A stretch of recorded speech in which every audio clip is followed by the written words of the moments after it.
Welcome back to Diary of an Empath.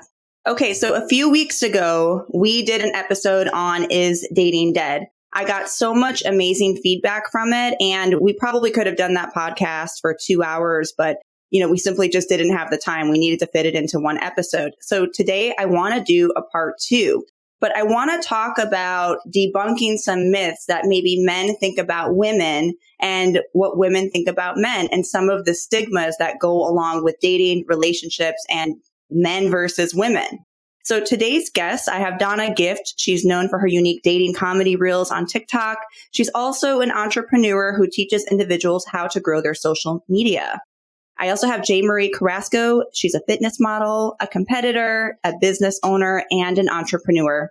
And last but not least, I have Kenny Mulfort, who is an author, a videographer, and of course, he is the engineer to do this show. I'm going to be doubling it up. Welcome back, everybody. I'm so excited because last time we talked about so much good information and I got so much. We had Jaymarie, who's just the comedian of the show. So high expectations. So let's get right into it. So Donna, thanks for joining us. And Kenny, thanks for joining us as well.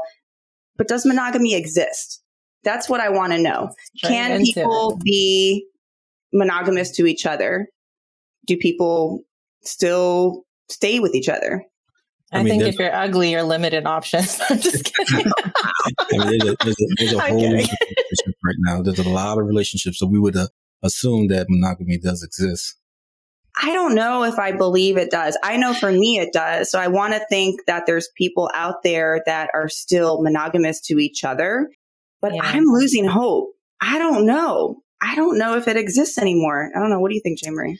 I think it's a choice. I think it's an individual choice. I think the reality is you can't control what your partner does or the person that you're with.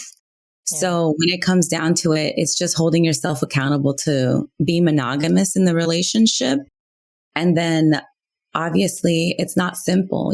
Things happen, things that you don't plan for, you don't want to happen. And then I'm sure we'll get into that later. That also is a choice. Mm-hmm. So I can't speak for other people, other relationships, but not even just for myself, I say in general, I think monogamy really comes down to just a personal decision. I think it's great to think like, yes, there probably are relationships out there that are 100% monogamous to each other. Mm-hmm. And then there's probably relationships that had, rocky starts and eventually ended up in monogamy. Yeah. That's what I think. I've never cheated on anyone. Mm-hmm. Literally every relationship that I've ever been in, I've always been faithful because I just am the type of person that if I don't want to be with that person or if I'm starting not to feel those type of feelings anymore, I'm just going to make my exit. I'm either all in or all out. There's no in between for me. Yeah. And once I'm out, I can't come back. Yeah. And then I think what you said, the question, does it still exist? I think people are doing better now than than the previous years, your ancestors or whoever. Back in the day, it was normal for men to have multiple wives. It was so easy. It's like even when you go back to the 60s, 50s, and it's when women became more powerful or more independent, then it became a whole, does monogamy exist? But back then it was not it wasn't a thing for men to be out there with several different women. And again, we talk about even BC or even as recent as the 40s, 50s. So I believe nowadays women have it better than women of the past. So if you hear grandmas and everything, we had to stay. No matter what, we had to stay. And so even though they knew their husbands or boyfriends were out there with several different women, it didn't matter. It was the circumstances. Right. It was the roles that women played, and there just wasn't a lot of opportunities for women in certain generations. Right. So, and if you look at the history of just being human, men need to procreate. Right. That's what you guys do. You spread your seed. I don't know if my seed ends at like 35, I think. Exactly. They always say the number one need of a male, not a man, the male is sex. Yeah. I read about that in a book the other day. Yeah, exactly. So again, I think the question we can say, does monogamy exist, but it's more so of how do you practice monogamy? My Keeping it guest closed. Yeah, there you go. my guest last week, he made a really good analogy. He said, picture the United States of America and put a pin drop in Dallas, Texas. That's sex for women. And everything else in the US is everything else going on in their life. Now you take that same map and you put that same pin in Dallas, Texas. That's maybe the bills and taking care of the house and career, and then everything else in the United States is sex. When he said that, I thought I was, that's straight up real. It's a great analogy. Yeah. That's a great analogy. Like you even think about it, everything that a man does, I don't care what it is, it's because of a woman. That's why sometimes I give a lot of props to gay men, because what are they doing things for? You know what I mean? Like they really enjoy whatever they're doing. Everything else, a man get a haircut, he gets a new job, a car, clothes, whatever, it's because of a woman. So men go to war for women. There you go. Exactly. That is true. I mean, King Henry VIII, he beheaded a few. So do you think that men love just as hard as women? I think so. I think that men just don't really have like an open grounds to express themselves yet, or they haven't like taught themselves how to express freely yet. But I think men love just as deeply as women. I mean, I've met guys who love me more than I love them. I would, and I'm not gonna say for every man, but I do think men love harder than women and quicker. Really? Yes. Yes, all day. Quicker. I would say men fall in love quicker with a woman than a woman fall in love with him. Interesting. Huh. Yeah. And here's another thing I tell people. I think men are far more emotional than women, and women are far more sexual. But here's the thing. Both are very selective to who they let see it. You know we can be That's very what I'm sexual. saying. Yes, We can, yes. hold on. We can be sexual, very sexual. Right. However, you have to be doing the things that need to be done to stimulate that in us. Right. So Yes. it's a buildup for us. It's not just like, okay, 1, 2, 3, go. You're, touching me and I'm horny. No, you got to be doing other things that get me to that point. Right. And that's what I mean by sexual. I mean, like there's the act of sex, and then there's being sexual, meaning you encompass like the touch, the feeling. I mean, tasting it, smelling it, like everything that builds up to it. Men are not like that. Yeah. So I feel like men can just hear something. Like Jaymarie, we were talking before the show started. Jaymarie has a sex voice. I feel like all you need to say is, "What are you wearing?" And What are you wearing? yeah. Yes, okay. She's got that bass in her voice. But yeah, Yes. I do think men love harder than women, and you might disagree with this, but men love more unconditional than women. I think you're a unicorn. I'm not sure that I've experienced that. All right, like I think it's when you see the comments, some of the guys, if they're listening and tuning in, they'll tell you. And again, they're very selective to who they love like this. Like I think women can do this with everybody. Just like how, like, if you have a bunch of a woman have a bunch of female friends, they share all their business with all of them. Guys, they're very selective to who they let, who they let in. Guys do not want to be vulnerable. Once you, That's what I'm saying. Yeah, they don't want to be. But once a man is like able to be vulnerable, like he's going to be very clingy to you. Like he's going to be That's the stuck. emotional part. Yeah, like I've had that. That's what I'm saying. They don't have the freedom of expression as much as we do. Like we women, we can gossip and talk all day about our emotions. So we have that release. I don't think men have that release quite yet. They're starting to. I can see it. More emotional men are coming into play, but I just don't think that they have the open expression that they want to just yet. So they cling on to the people that they trust to open up to. Do you think it has to do with how men are being raised? Yeah, Yes. I think so. It's a whole lot. And I think, like, as Donna said, things are changing. Like, just the other day, this guy on the NFL, he backed off. He backed out of the NFL and said he's not emotionally right to do this anymore. And everybody started coming out. I was like, oh my gosh, I'm glad you said it. I'm glad you said it, because I feel the same way. And, now you have all these men coming out. There's a lot of whole mental health thing, and when they say mental health, it's not being crazy. It's more so like being in touch with your emotions. It's freedom of expression. Yeah, freedom of expression. So it's that stigma behind it, because I think that we have been, and I say we, not including myself, but as a generation, we have been raising our men to subdue their expression of their emotions, to not express themselves, because if you express yourself, you're weak. We dealt with this in the Marine Corps. When I was in the Marines, that's what they taught us, that you suck it up and you do what you need to do and you don't complain. If you talk about your emotions, if you say anything, that you're looked at as being weak, which is so unhealthy, because a healthy individual should be able to express their emotions. They should be able to communicate how they feel. But unfortunately, that's just the society that we live in. I think it's getting better. Yeah. I think I also think that there's a line, like men need to know when's the time to suck it up. Yes. It can't just be like emotion. Yes. Yes, that's the thing. I think that's the problem, is because they're starting to be able to express themselves. It's almost like we're all both going into two extremes. Like, men are now getting overly emotional because now they're like, okay, we can express this. And women are also, we're stepping into our power. And I feel like we're controlling a lot of if you go by what you see on social media, women are like, they're just aggressive as fuck. Aggressive, on another level. I'm like, chill out. Like, it's not a shift. It's a huge shift. And matter of fact, my wife, she used to be a principal. I mean, she used to work at the high school. And I went there and I would see how the girls would come at the guys. And the guys be like, nah, I'm not that. I'm not trying to do that. And the girls be like, come on, come back here. I'm like, yo, these girls are aggressive. Like, you don't even have to ask for it no more.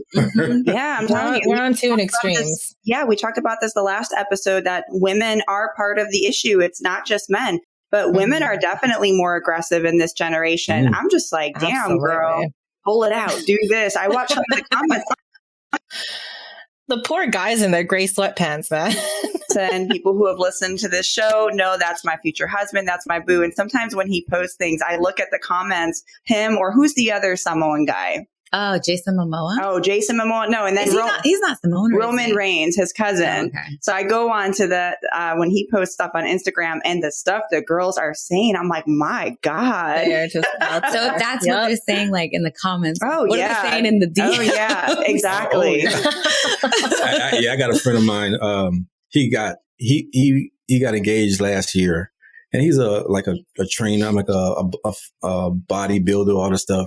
The stuff that was in his DMs, I was like, man, how can you say no? Like, one of the girls was like, hey, several girls were like, we need to do this before you get married.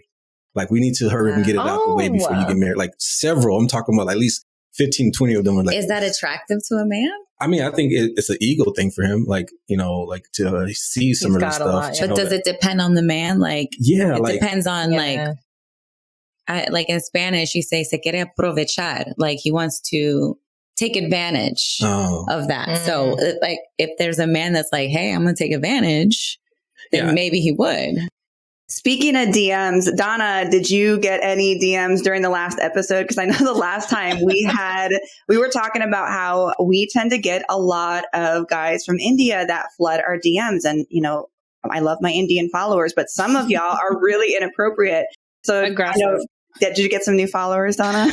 I did. And a lot of feet requests and used stockings. Oh my God.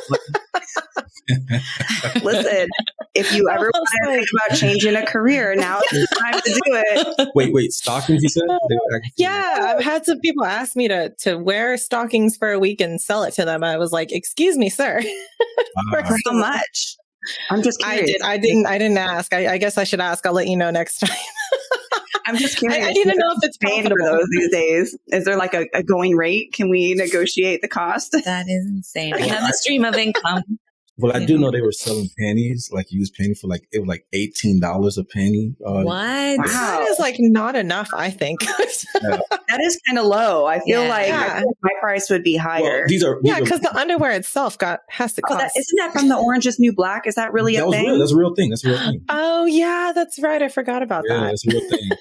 The guy that I dated the last time, I've talked about this guy a few times. He had a kink. He definitely asked me to send him some panties. I didn't because I didn't get that Chanel. So, so I didn't do it. But there are people out there that are like that. They got some really weird kinks. I mean, speaking of kinks, do you think that it's weird if your partner comes to you and says that they have a kink or want to try something with you? Do you think that you would be open to it, or is something too much? when is too much too much? Well, you got to have a safety word first of all. But I think it's good to be like open with your partner and say like, hey, I have something kinky that I want to try with you, and at least be open to it, because then you don't want them to tiptoe around you every time they bring up something they want to talk about that's sensitive. I think I'm open-minded to a point. I think I do have. Same. I can't do threesomes. Same. I can't do it. I'm too greedy. I don't want to see no one else touching you. Mhm. Absolutely not. If you better just want me. It would have to be two people that I'm not in a relationship with. Like I could do a threesome, not with like my significant other though. Right. They'd have to be pretty neutral. So the emotions have to be detached. Yes. Yeah, absolutely. And then I'll ghost both of them. I'm just kidding. And this goes back to the whole thing. Women are more sexual. I mean, when I've had weird requests, and it's always like, man, I know I'm someone who would ask as well. So I have to play the fair game, but some things are just too much, you know, but, I do know when speaking of threesome, I do know a girl who left her boyfriend because in a threesome, he finished with the other girl. Oh. So everything was fine. See, like, how do you draw the line there? That's yeah, I wouldn't even do it with my significant other because that's just too, like, I had one girl say that her only rule was that he couldn't kiss her, but he could, you know, obviously be inside of her. But that was her one rule. I was like, what? Yeah, but kissing is intimate. That's why.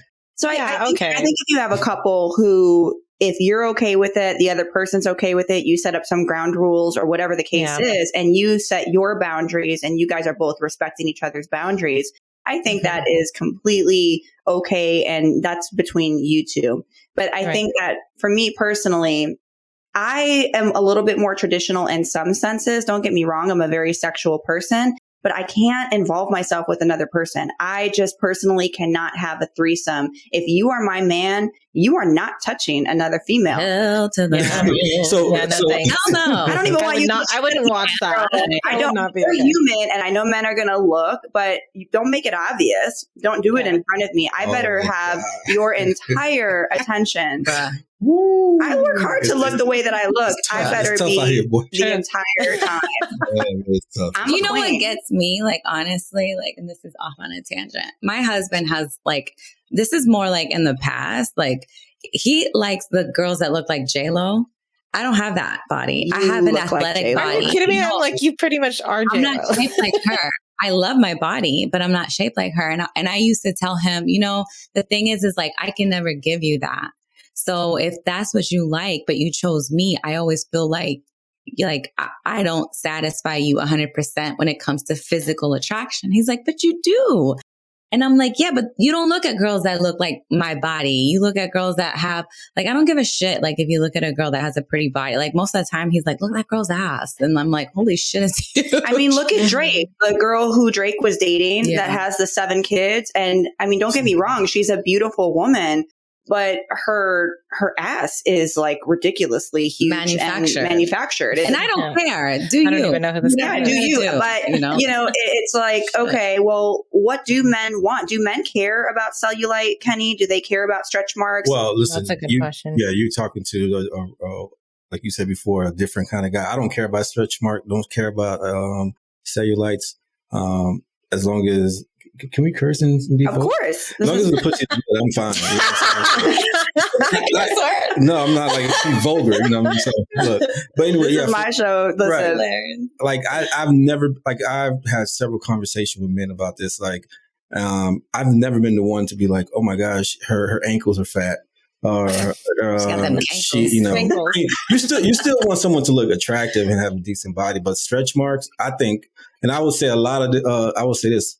Maybe a lot of men do find stretch marks to be attractive. It's something to be very sexy. I find it sexy.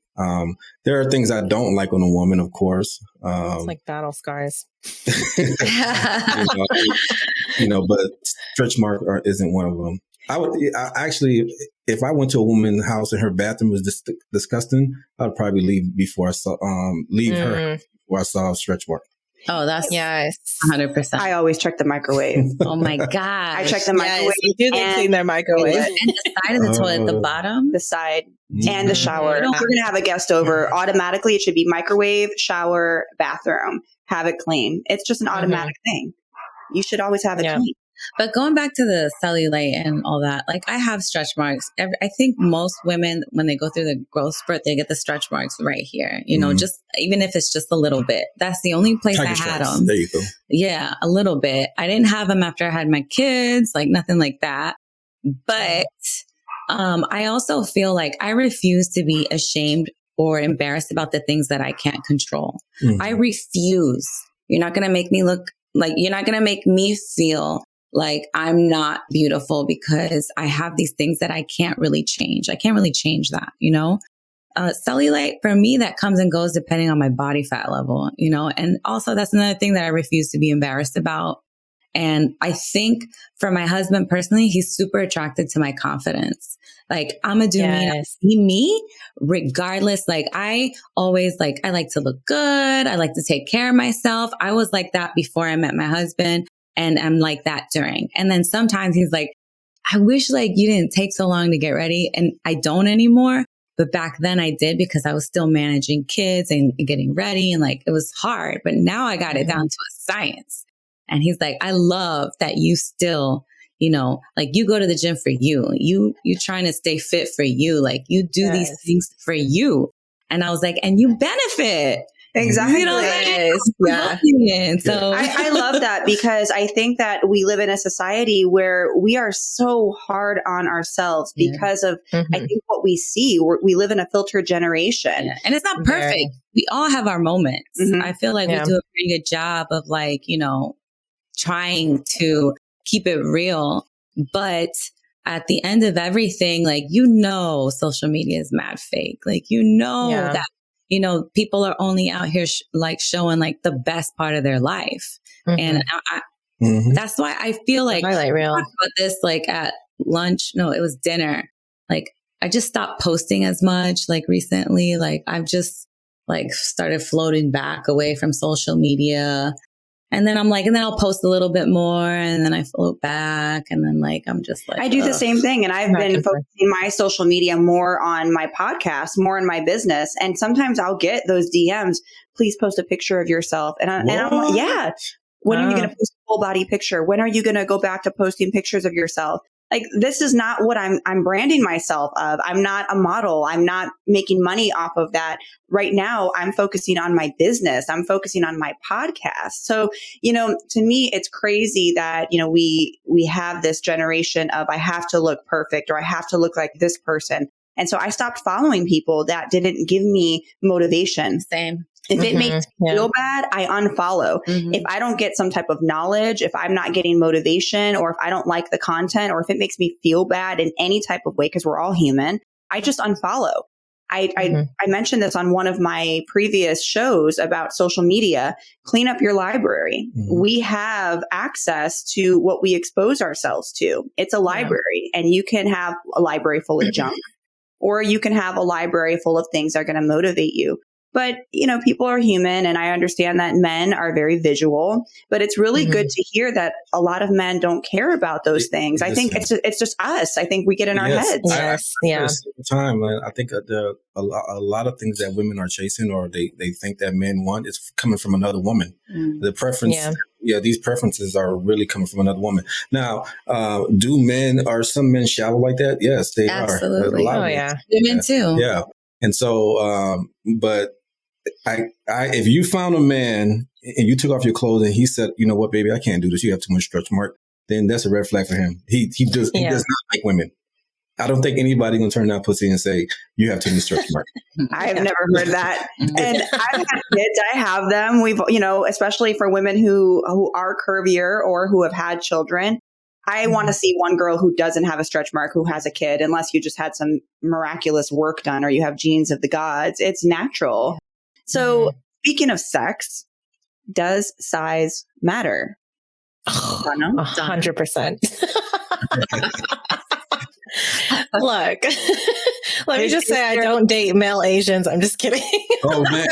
Well, speaking of male Asians, my last one. You see what you want to do? I do it. You know, I've been dropping male Asian comedians. I've been dropping hints.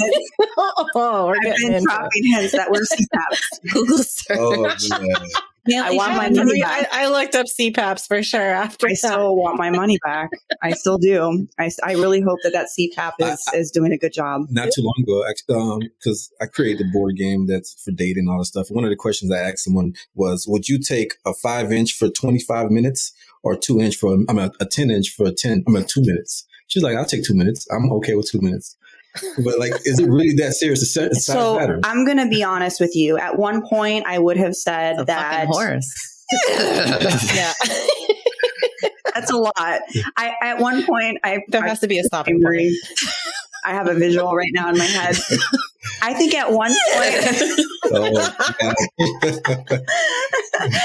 I think at one point, you have the stallion over there, that stallion Spaniard you have at home. But I think for me, at one point, it would have mattered. But I'm going to be honest. I don't think it matters as much to me anymore. I want love and I want companionship and I want to be happy. If it's super small, you're like, well, I don't want to feel anything. I don't want it to be micro, but I mean, I know what I'm doing. Can you imagine to my own body? You get married and on your wedding night, that's why micro penis. That's why I have to test drive. My heart goes out to men that have to deal with that. Test drive. But that's what toys are for. You can have toys. Kind of surgery. There has to be can we donate to that organization? That strap on. Men are using strap-ons. Okay. I've been in the situation recently where, I wasn't too impressed, but I was still interested in the person because of other factors that he brought to the table. So you fall so hard. You look like the kind of person who fall in love so hard that it doesn't matter what it is that what he's bringing physically. You're just going to be like, I love you. It doesn't matter. Yeah. But it takes me a lot to get to that point. So I don't fall in love with everybody. But if I do, I love really hard. But here's the issue with that. So you're going to end up loving this person. There's this thing called the rapport stage. This is when you're in it and you're in love with this person and everything they do is great. But then you get out of it. You still love that person, but then all the things that you probably were not looking at before, it starts to become an issue. Yeah, and that's what happens with a lot of people divorce. I agree. And so they be like, well, you know what? Your dick is small. You're terrible. Your fuck game is terrible. Why did I not notice this? Why did I not notice this before? Yeah, we're blinded.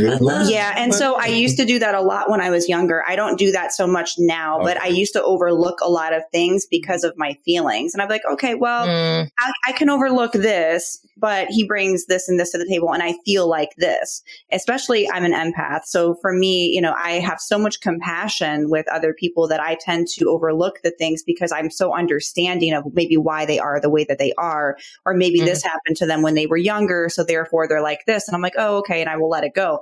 As I've gotten older, I've done a better job at not ignoring the things that are, like a no-brainer for me. So if I know that there are certain things that I cannot do and you're not bringing those things to the table, then I will not continue. But I think size is something that can be negotiable for me. I know what I'm doing with my own body. And as long as the sex game and the intimacy other than the size is good, then I can work with it. Now, if it's micro and everything else is just shit. There's a lot of men. After you said size, I can work with that. There's a lot of men out there that are going to be like, yep. Yes. I can work with something, but if it's like micro and you just are not bringing anything else to the table and there's no connection, I need connection. Like the sex has got to be a connection. I got to enjoy what's going on. I think it also doesn't come down to just size. Like my husband had this discussion. Thankfully, size is not an issue. Not to put it out there, but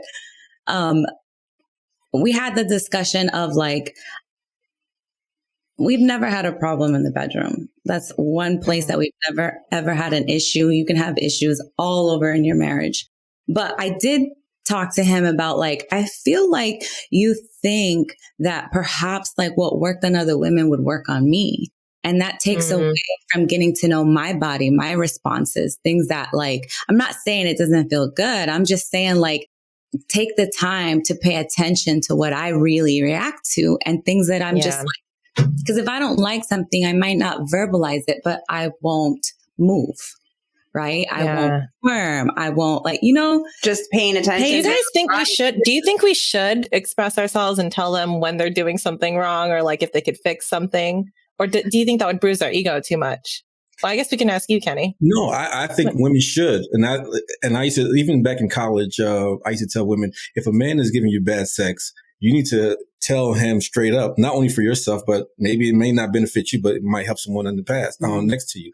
Like when I first started having sex, I never ate pussy. I didn't eat pussy. I would just go around. That's a problem. Right, exactly. Yeah. I was like, man, we can do everything else. So like, I was like, the first time I ate pussy.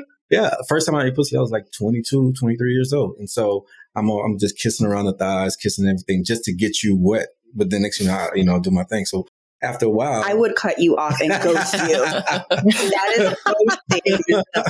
Yeah, but there. But it took some time for me to get to do and learning. Okay, this is what this person wants, and that's because she verbalized it. Everybody else were okay with it. Most women don't verbalize it though. Yeah. They don't.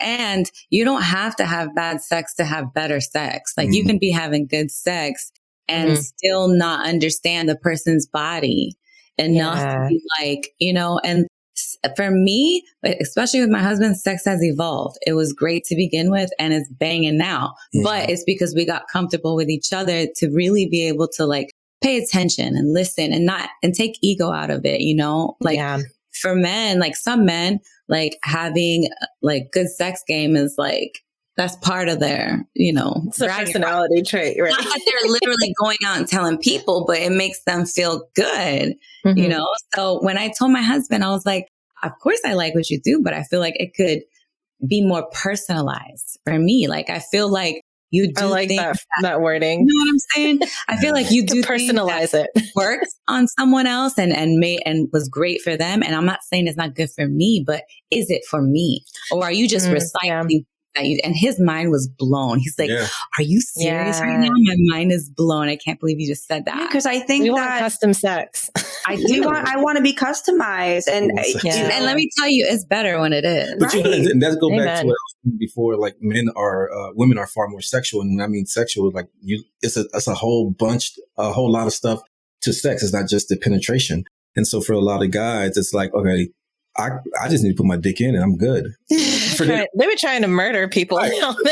As you get older, hopefully as a man get older, and this is why some guys need to go through women as far as, like learning how to please a woman. But as you get older, you will understand, okay, what happened, what you did on the first girl won't work on the second girl and X, Y, Z. And I'm really open with communication. I love to talk in a relationship and I don't want to overpower somebody, but I will say, hey, what do you like? Or what did you like about what I did? What don't you like? What are your turn-ons? What are your turn-offs? I'm so open with having those conversations. So I would say just encourage your partner to have an open and honest conversation. And I think if you don't be a dick about it. Don't be an asshole about it. You don't want to bring constructive criticism. Who told you that move is good? And then the last part of it is, like, don't say that. The last part of it is if you're in a relationship, you can definitely have that conversation. But if you just met at the bar, right? Yeah, that's true. Then maybe it's not like. It's like a scene out of the movies where the girl is like, now put your hand right here. And I put it on my body. And now you need to, can you go home? You're scaring me. Hey, listen, if some guys like that, some guys want an alpha woman. Yeah. They want an alpha woman. I personally am a little alpha, but I want a man that can be alpha during certain times. I need you to be a little bit more alpha than me, but not too alpha. I do want my man a little, submissive at times. It's tough over here. I know. That doesn't happen. I'm not saying all the time. Let me correct that. My husband is very alpha. We've talked about this. And because I baby him the way that he needs, and I genuinely do it, he gives me whatever I want. And it's not like I'm taking advantage. I want him to be happy. He wants me to be happy. Right. That's what I mean. It's like a two-way street. So I mean, it's kind of like a 50-50 thing. I don't want a man to completely overpower me.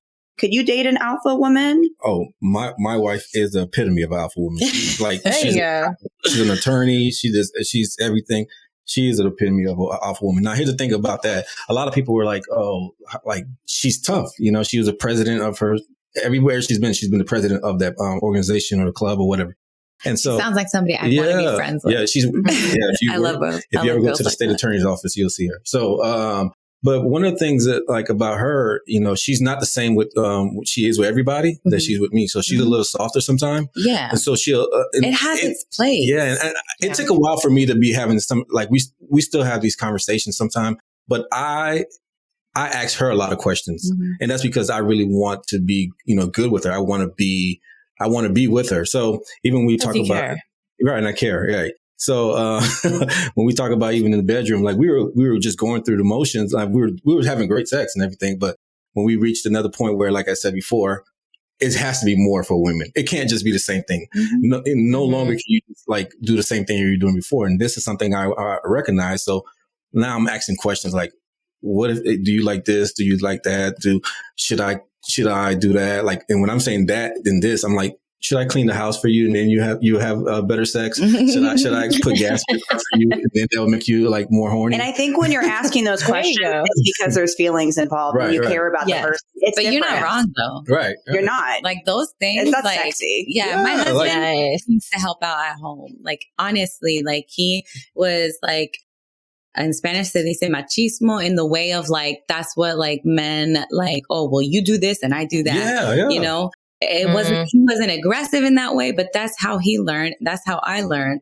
But I came out, my dad taught me how to change a tire, balance a checkbook. I'm very independent because of my father. He's like, we're not on the island. We're in the States. Like you need to be able to handle your own, not depend on nobody. So even though I was raised with the example of like, you take care of your boo, I still had the other side of me that was like, damn, I don't want to do this shit. You know what I'm saying? Like, you do it for yourself. Me and Donna are just trying to in your family. Me and Donna just want someone to make plans and take us out on a date. Can you be alpha? we can't even get someone to just, follow through with plans or to actually make plans. And to all the fellas, here's advice to you if you're dating an alpha woman, you just got to let them be. Do not try to change them. Do not try and control us. Yeah, do not try to control them. So if you try to control, it actually backfires. Women with strong personalities need to want to do those things for you. It needs to be genuine. And that's how it stays. That's how it stays and becomes like an actual part of your relationship. Like my husband used to be like, well, you're supposed to do this and I'm supposed to do that. And I'm like, that doesn't work like that because I'm not a machine that you can like program. I'm a person, and I can't help it that I'm not exactly like my mother or his mother. I can't help that that's what you like. Like I'm still me. But when I started doing those things for him and putting his needs before mine, like it was a little harder, but I just saw how much like happier he was. And eventually he was like, you can't do this by yourself. I'm going to help you. And he started cleaning more, just doing cooking, like doing a lot more things. And I was like, mind blown. If I had just listened to my mother years ago, I would have had the relationship that I wanted. But it took 8 fucking years to get to the point where we were like obsessed with each other again, But we're so stubborn. That's the only reason we didn't divorce earlier. So what about moving in? Do you think that moving in with someone before marriage is a good thing or a bad thing? Some people think that you should wait. Do you think that it's something that you should wait until marriage to do? Because I personally, I think I need to live with somebody. I need to see how we react together. How can we pay bills together? Can we compromise? How clean are you? Do we fight? I think that before I make that big step, I need to live with you before. But if you look at the data shows that a lot of people actually last longer in marriages if they don't reside together prior to the marriage. Yeah, that's what I was going to say. But that doesn't make any sense to me. I didn't live with my husband before we got married. And I can't say I lived with any boyfriends like truly. Like I had one boyfriend when I lived in New York that I lived with, but it was not for a long time before I moved. But I don't know in my case that it would have helped my husband and I, because a lot of it comes down to who you are as a person and how you are in your space and how they are as a person, how they are in their space, and then how you work together. you know, how you respect the differences or don't respect the differences. I think that would come out whether you're married or not. The only thing that keeps you together is the fact that you made that commitment, like before God, or, you know, you go to the courthouse. And when you are living with someone that you're not committed to in that sense, like there's no public stigma to if you guys break up. Like there's no, oh my God, did you hear they got divorced? No, like they just broke up. People break up all the time. I don't know if that has anything to do with it. You know, I don't know. For me, I haven't lived with someone in so long. I don't even know if I can share my space. Like, what? I don't even know how to do that. I'm so used to having my own space that I don't even know how to share it. I don't have room in my closet for anyone else. I don't. I lived with my my wife before we got married. I don't know. For me, it was not like I was trying to avoid anything. You know, it's like I'm going to move in with someone. I'm with her, whether we married or not. We're together. I mean, we can split when we're married or when we're not. Right. So, like, I guess for me, I didn't even think about think of it as a big deal. I've had plenty of people. And I don't know if they're coming from more of a religious side of it. Like, you know, shacking up it's against whatever they believe. But Yeah, really? Yeah, I feel like it's mostly religious. So I've had people talk to me about that, why they don't want to do it because it's going to lead to, you know, having sex before marriage and all that stuff. And I'm like, it doesn't matter. But, you know, a lot of religious folk, like we pick and choose what we're going to do. Oh, yeah. You know, we're not perfect, but it's true. Like there's just some things that for some reason stick out in your mind more. And you're just like, I just can't bring myself to do that, to cross that line. And I was the same way. And you can say that's hypocritical, but at the end of the day, you're not a perfect person. And to do things just because you're told to do it and not have true conviction, I feel like I can't do that. You know, I feel like everybody arrives to where they arrive at a different place. And for me personally, I just couldn't live with anybody before, but that didn't mean that didn't mean that we didn't have sex, you know? Right. If we're debunking some of this thing, that's what we're doing here. So do women believe if they move in too early, if they move in with someone, that person won't propose or won't get married to them? Is that what it is? I don't think so. No, I don't think that at all. I think for me personally, it's more of a fear. I don't want to marry someone and then I live with you and then I'm like, oh shit, what did I do? That's my fear, is that I'll live with somebody after the fact and then I'm like, oh my God. And I'm going to be honest with you. If you asked me today, I think if I met somebody, I would want him to move into my house because I think it's a control thing for me. Because then I know that I'm safe. Because if we don't work out, you can move out. Right. I know that sounds so bad, but I think for me to actually have like a legit situation where I would be living with somebody, it would have to be a manly man, like somebody who's going to provide, somebody who, I'm not saying, you know, pay for everything, but someone who puts a ring on my finger and who I feel safe with, who I really, really, really trust. It would take a really alpha type man for me to do that, to feel submissive enough.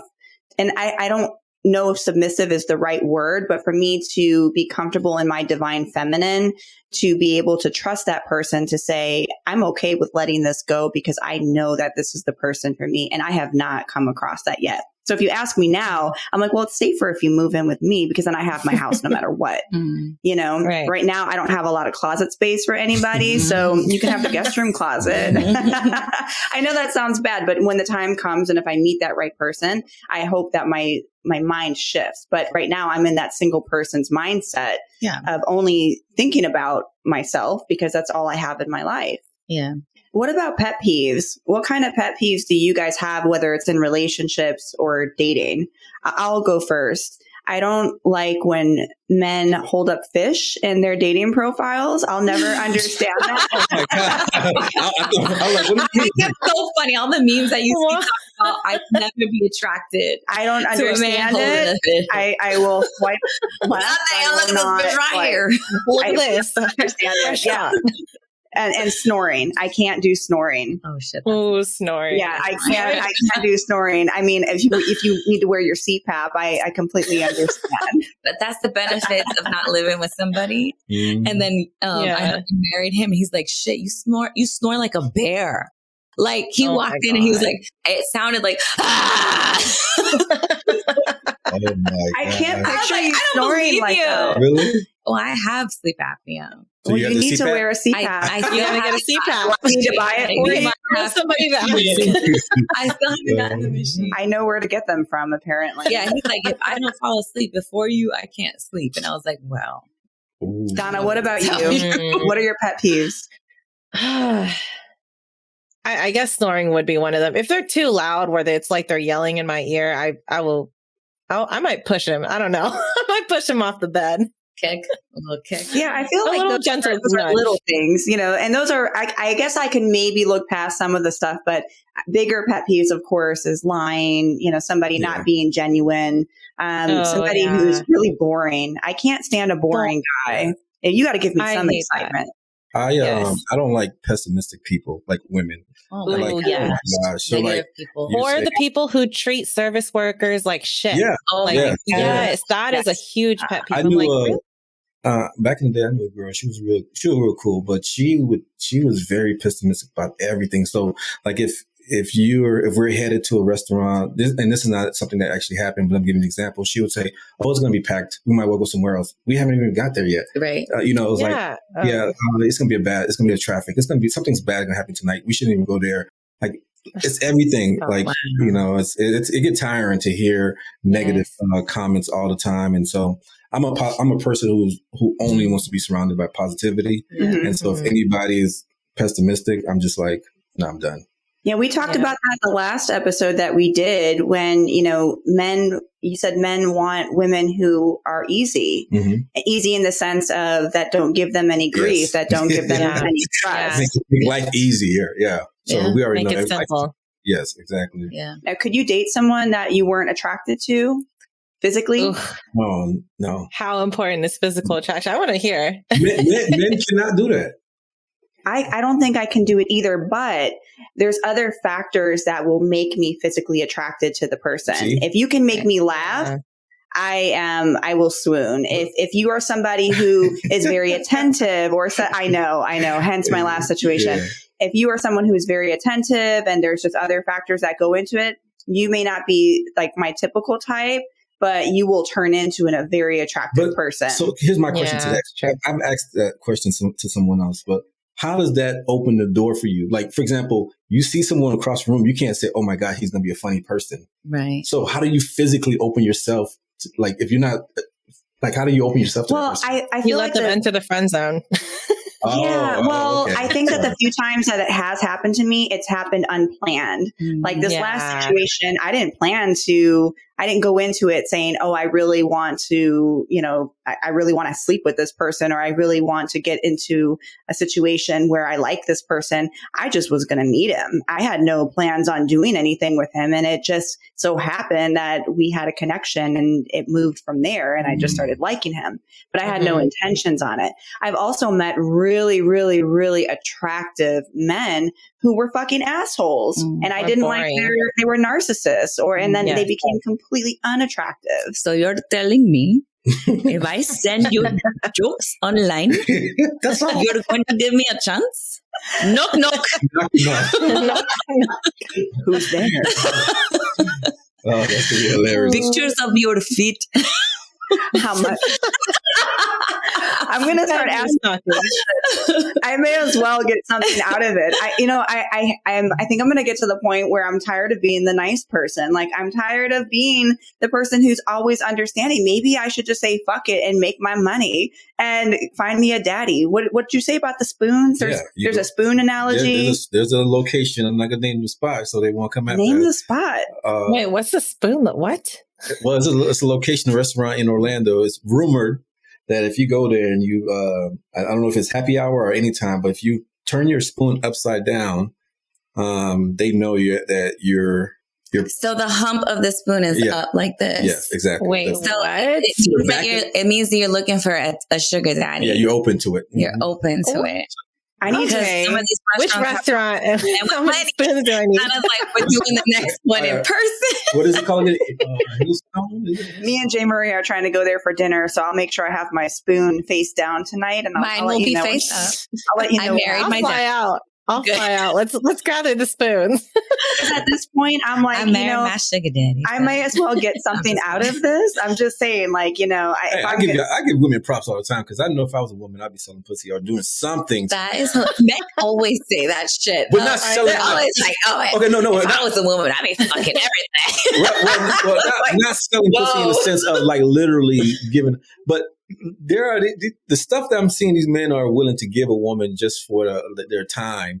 I'm just like she just literally said somebody would pay her for stockings to walk in stockings. I wish I didn't have. I wish I didn't have morals and ethics because I feel like I could be banking right now. Right. I feel like I could totally be making a ton of money and not be freaking working my ass off. It begs the question: Do women not do things or do things for other women or because of themselves? It's like what I mean by that, like, are you not doing something? And I'm not telling any woman to go out there and do it. I was just joking about selling pussy, but are you not doing? And if you do, there's no judgment, right? Yeah. Are you not doing? I might judge you. Are you not doing it because you don't want to? Or are you afraid of that what others might think of you?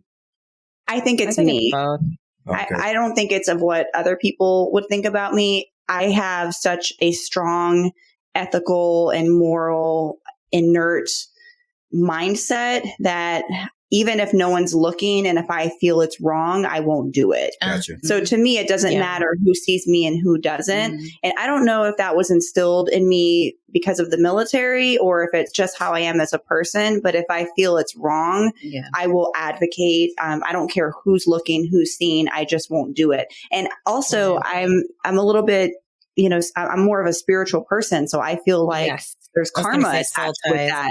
I don't want what I do to then turn around tenfold back on me. Not that I think that there's anything wrong with sex work, because if you choose to do that, that's your choice. That's completely your choice, as long as it's two consensual people. And if you're making money and you're okay with that, do you? I personally just feel like that's not something that I would feel comfortable with.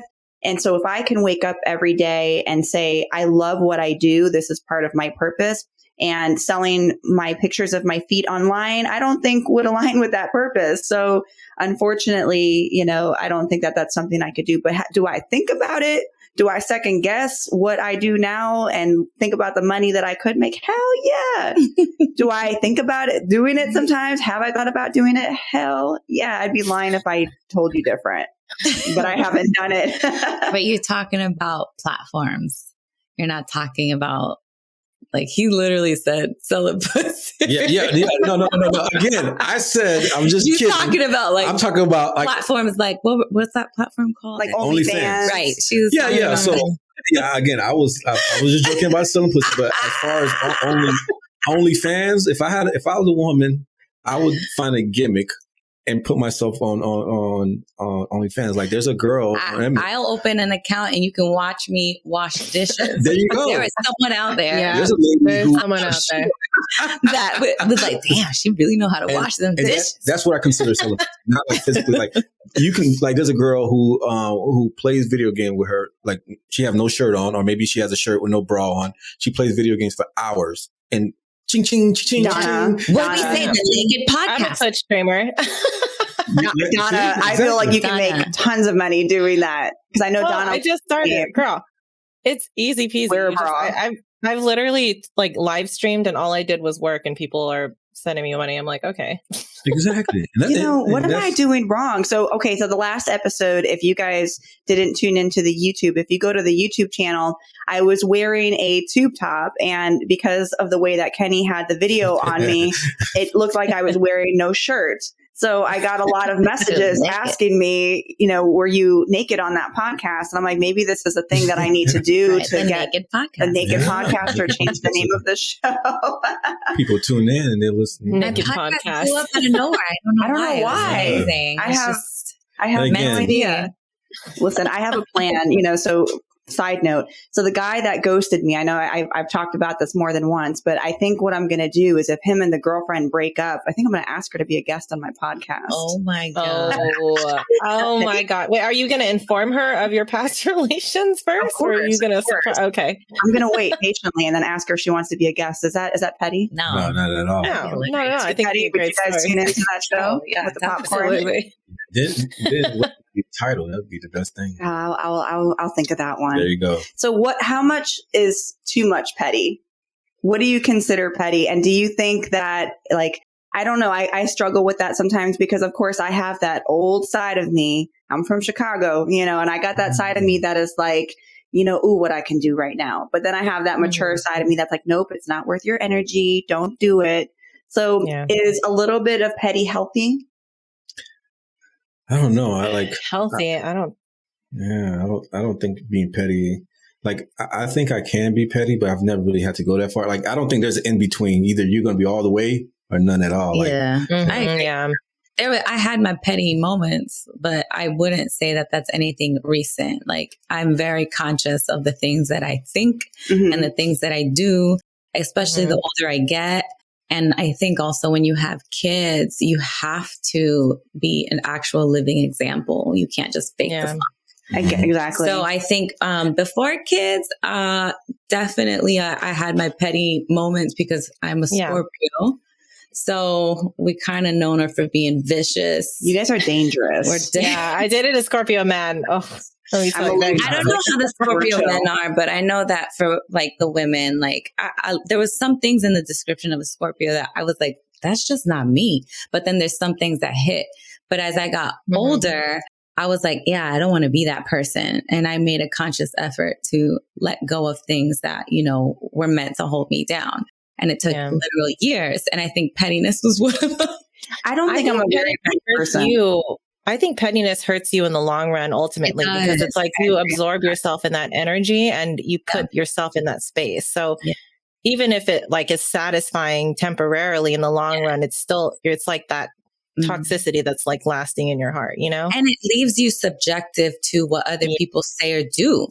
So your pettiness is literally a result of like someone said or did this to me. So now they have this power over me. Now I'm going to be reactive to that. Yes. Right. Yeah. And I talked about my last episode. I got really vulnerable in that episode about my past. And I was talking about how your trauma doesn't define you. The things that people do to you don't define you. It's a choice. You can choose to wallow in your sorrow and your pity and be victimized. But you have a choice to pull yourself out of that. I mean, we're all human. We all go through things, and you have the right to feel sadness or to feel those things, but feel those things and don't hang on to that anger from other people, because then you are letting them still control you. You have the choice to forgive, and forgiveness is not always for the other person. Forgiveness is for yourself. That's true. So I wouldn't consider myself a petty person. However, do I think from time to time I'm like, ooh, I could do that, but let me not. Oh my God, yes. That's the old me, and I'm not. That's me responding back to some of my comment sections. But I'm like, I'm over here trying to talk crap back to these people, and I'm like, look, you're wasting your time. I think backspace. Yeah, let me delete this really quick. For the sake of this podcast, we talk about debunking. I think every man would believe that every woman is petty. So, like, that's probably why I've never sent a dick pic, because I just feel like the woman or any type of like tag your mom. Yep, I've seen that. That's the type of pettiness. That's probably like fucked up. Forward it to your parents. You shouldn't do pics. Wait, you gonna put it on Facebook? Yeah. If you send me a dick pic, or if you're have I tagged someone's mom? Yeah, I've done it. I've done it. So or now, their wife. Yeah, see, go ahead and smash the car or something. Don't do that. Or their wife. Or the wife. See, and that's why, again, you shouldn't fellas, don't do it, because you never know what's going to happen. Don't send me dick pics. I think we came to the conclusion last episode, just unless I ask for it, don't send it. Don't send it. Welcome. No. So what about cheating? If you're in a relationship or dating somebody and they cheat on you, can you stay? Can you forgive? Do you think that someone is capable of changing? Ugh. I think you never gain that level of trust back. I think it's never 100% trust anymore at that point. So, I do think you can come back from it with a lot of work. A lot of work. I think, and I think a lot of guys would agree with this. If a woman cheats, he may not be able to come back, only because, like I said before, men are way more emotional. And so the person he decided to be completely vulnerable with, that's one part of it. And the second part of it is, like, we know it takes women a lot to get there. So for a woman to have cheated on him, there's two things. It's either she, build a connection with another man to the point where she allowed herself to, be sexual with him, or she's just over you. It's the two things. Like, it's a woman does it like, and that's why they always say cheating is different for men and women. It probably is who you want to debate, whatever the case may be. But a man is literally just getting his rocks off. He doesn't need to know the lady's name. He don't know what she looked like. If it could be in the pitch dark, he could just get his shit off. But a woman, it's a lot to get there. It's a build up, the connection, chemistry, and then the sex. So then it's like, oh shit, you actually more like emotional. him. Yeah, you actually like this guy. For me, I think that cheating is cheating, whether it's emotional, physical, both. I personally have been in situations where I have stayed. However, that person was not willing to put in any work to change. They just continued to do the same types of things. So where I'm at now, I don't think I could do it. I don't think I could stay in a situation because I've been in that situation before and it just didn't change. I didn't see any change in that person. Do I think that people can change? Yes. Do I think that people make mistakes? Yes. Do I think that's rare? Yes. Mm-hmm.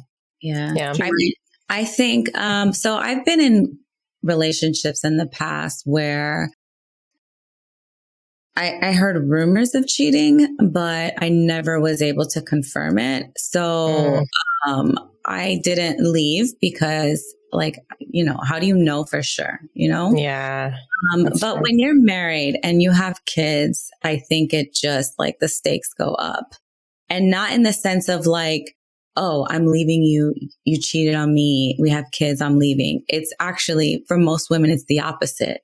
Because you have children, you actually choose to push past it and try to make it work. I did. And I think what makes that dangerous or good is dependent on the man and the woman's mental state of mind.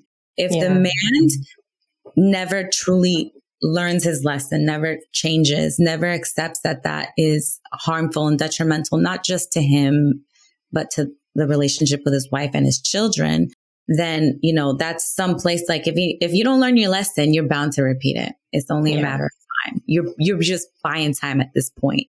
And then secondly, if you choose to stay, you can't hold it over them and throw it in their face. Yes, that's true. You feel like it whenever you get in an argument. I knew you were going to do this shit. And I ain't talking to you. You can't do that. You have to both make the decision that you're going to work towards fixing it. Yeah. Yes, exactly. So, and I feel just because, and I'm not downplaying it, if someone cheats on you, damn, that's just fucked up. You know what I'm saying? It is hard. If you don't have kids, I feel like you're more likely to be peace out. I'm done. I know I would. But I feel like things. It does. But I feel like when you have kids, me, people like me, I feel like we're if anybody ever, if I know that you did this, I'm not going to worry about it. But as soon as I find out that you did something, you know what I'm saying? I'm out. But after you have kids, you're really shit, I don't know, if I really want to start it, and at the end of the day, everybody is capable of doing that bullshit.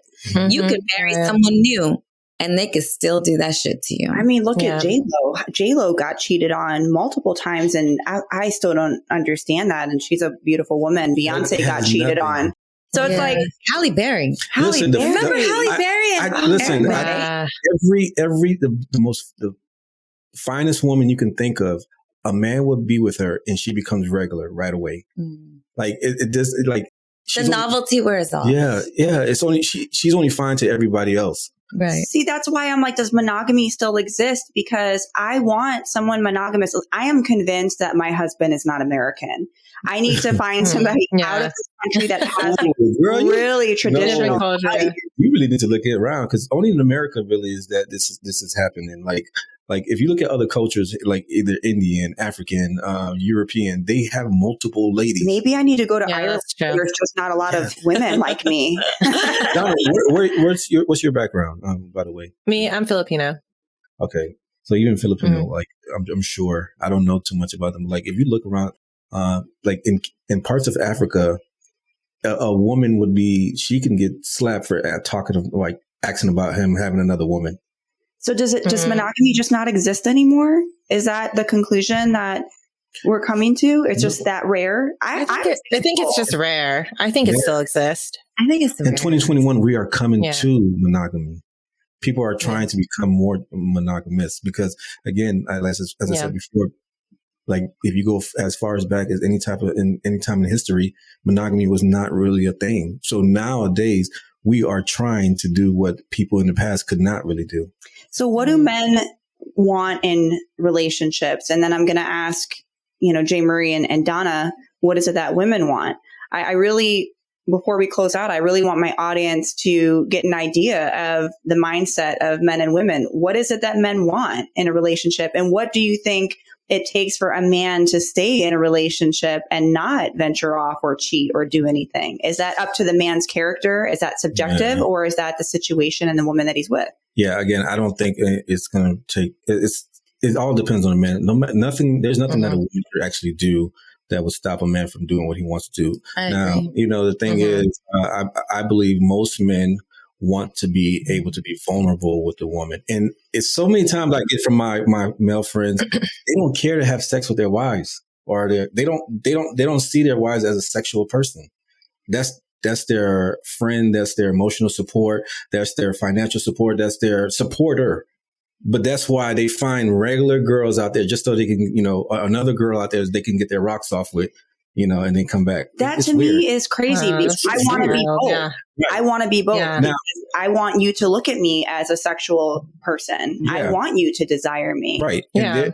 And it does. There's a lot of men. Let me say this. There's a lot of men who desire their woman, but there are some guys who are more likely to cheat. That's the kind of mind frame they have, maybe, but that's also some trauma that they never, they either never confront, they're not aware of it, or for them, they think that's normal. Women do the same thing.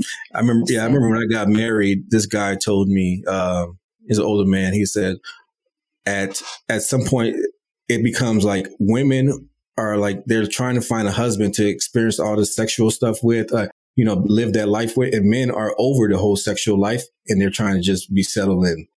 So it's like some people meet at different levels and different time. But again, to answer your question, what men want, I think men want a woman who's very supportive in everything he does. And then also at the same time, this is for me general, I like to have my space.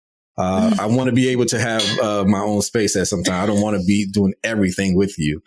So I think some relationships, and I'm not saying for everybody, some people need to have their own thing going on, be able to do your own thing. So if someone asks me, Kenny, what do men actually want? I would say they want, to have someone who supports them in all time and also to have their own space when they can.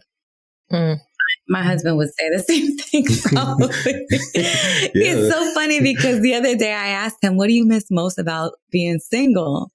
And I listed like some things, and then I didn't list all of them, but then he's like, I miss not being accountable. Like, like not having to be home at a certain time because I'm tired shit. For my birthday, I got a hotel room because I wanted to sleep in. I just didn't want to. I thought you wanted to party because I'm like, why are we going home right now? I wanted to sleep. I wanted to sleep in without having to make breakfast. And even if my husband was like, don't wake up, I'll do it, I would still be aware.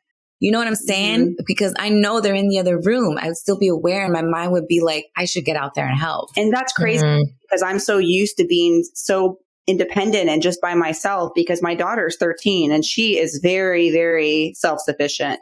So I'm used to doing what I want on my own time. I am not used to having anyone else depend on my time except for maybe my clients.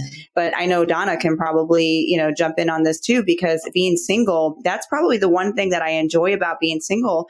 But I think for me, I really just want somebody who is loyal and someone who does desire me. I want a man to be like, girl, I am going to rip your clothes off because you are just so damn fine. I want that. I want my man to and you can have that. Yeah, you can have that. You can have that. It's just more so, again, things change over time, So it's like no, I don't want it to change. I want you to want me all the time. Right. I take it now.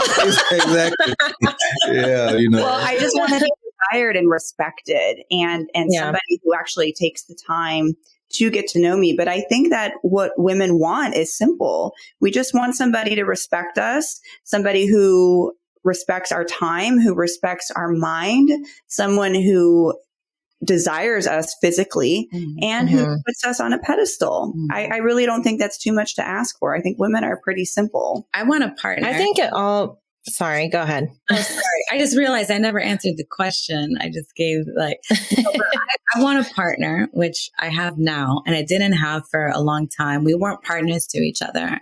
It actually felt more like the business, as far as like, well, I expect you to do this and I expect you to do that, you know? And like, once we got over that hump and we actually became partners to each other, you know, I always knew that I was supposed to, once I met my husband, like officially, I knew I was supposed to be with him. And I don't know how I knew, I just knew.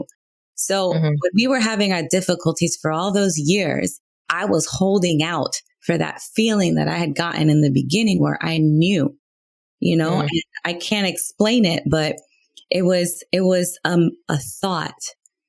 It was my voice that said, that's the man you're going to marry, but it wasn't me. Does that make sense?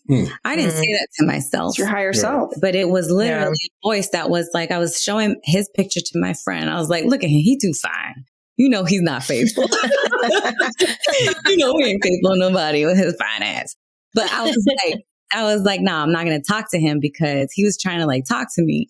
I was like, I'm not talking to him because even though we have friends in common, I was like, I'm not talking to him because he's just too damn fine. He can't be faithful. Yeah. And then in that moment, I had that thought that was like, and it wasn't me, I'm telling you. And it was like, that's the man you're going to marry. And I was like, what the fuck? Looking around. I was like, that. For me, I held out all my relationship because I just knew like, this is the man I'm supposed to be with. And now, we have that friendship. We have that partnership. And I'm still super independent. Like it's easier now, but it took him a while to understand, like, I like to do things by myself sometimes. I like to take a little bit longer to like, you know, run an errand because I'm taking advantage of literally being alone, you know? So like just respecting that some people to feel like, okay, they might need something that you yourself don't need. If I'm in a room with a lot of people for hours on end, I have to escape and I need to like sit alone for a little bit or I need to go home. Like somebody told me one day, you're an introvert with extrovert qualities. And I never understood that. But when I really started to look back, I was like, damn, I really am. Like, I'm comfortable eating at a restaurant alone. I used to go to the movie alone, the beach alone. Like, I'm fine. And then I'm good when I'm with a bunch of people. But at some point, I max out. And I'm like, I got to go. So I think somebody really understanding that you are the way you are. Not because you're trying to be difficult or different, but that's just you and respecting that, you know, and like meeting you there. And then, you know, for some women, you might need to like help them around the house a little bit, which he does. I don't know that it's his favorite, but because he loves me, like I adore him so much more because I know that he doesn't typically, like he don't really enjoy it. He's super clean though. Like when he was living alone, everything was clean. But I guess he's just like, you know, that's one of his love languages, take care of me. And acts of service. And I do it, but I do it at a cost because I'm like, oh, Lord, help me if I have to pick another sock from the floor. But so for me, I think it's like, you know, I want love, I want respect. You know, I want you to meet me for who I really am. Like the shit that you don't like meet me there, you know? I think it boils all down to security, right? Like, do I feel safe and secure with you if I act up or if I need my space alone? Are you still going to be there when I'm done having my space? Like, is our relationship secure? I think women in general just need security. And it's not just financial security too. Like, do you have my back? When it comes to finances too, but it's the emotional security. It's the spiritual security. Can I be safe with you in general? I agree. Yeah. Cause once I feel safe and I feel that trust, my walls will come down. I just haven't met that person yet. And, whether he's American or not American, Irish, I'm open-minded. Listen, at this point, I've been watching The Last Kingdom and I'm like, oh God, Uhtred, son of Uhtred. Lord, why can't I meet a Viking? Oh, okay. Oh my God. Have you seen The Last Kingdom? I have not watched that yet. Oh my God. I haven't seen it. I'm going to slide in his DMs. I think I'm going to take my chance.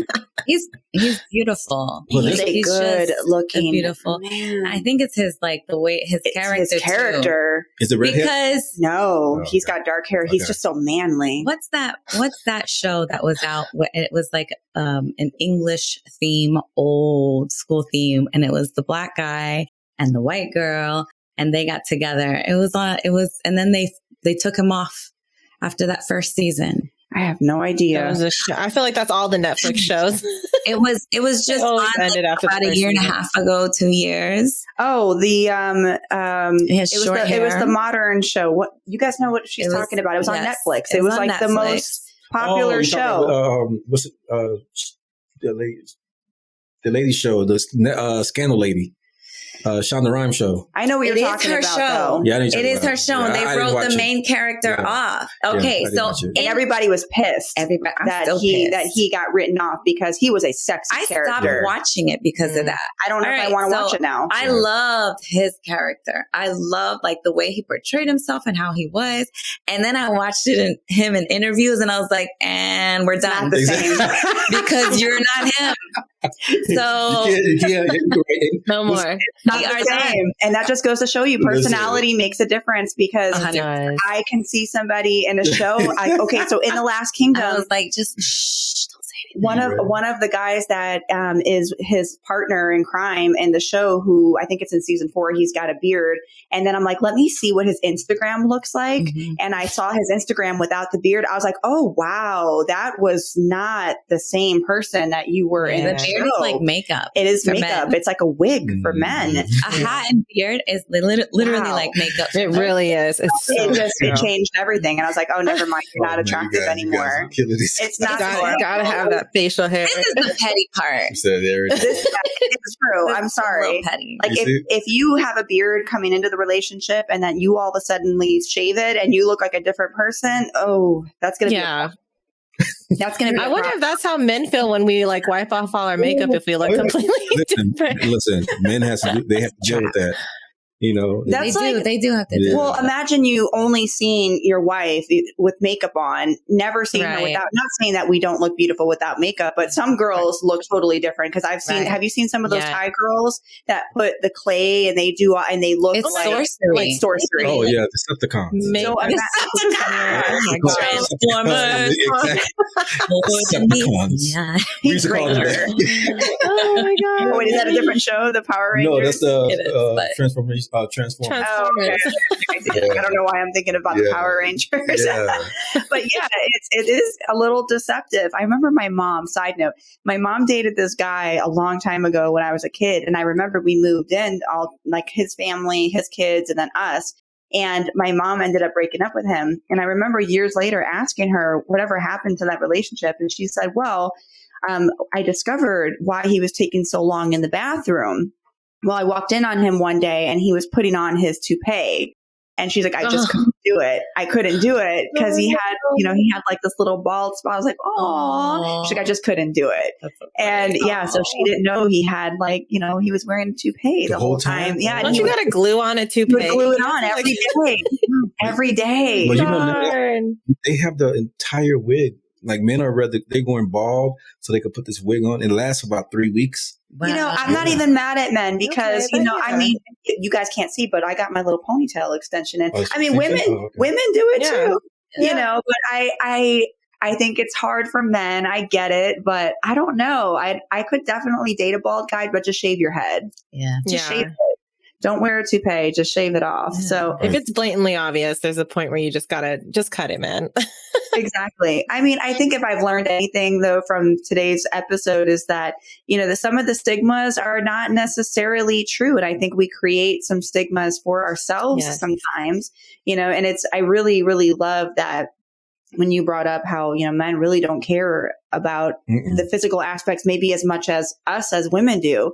I still like to take care of myself, but I think that that's such a good thing to just kind of keep in mind moving forward. And I'm just going to keep an open mind. And for you married folks out there, just, keep that communication open. And if you want to have a threesome, do you? You want to have a threesome? I personally, I'm good.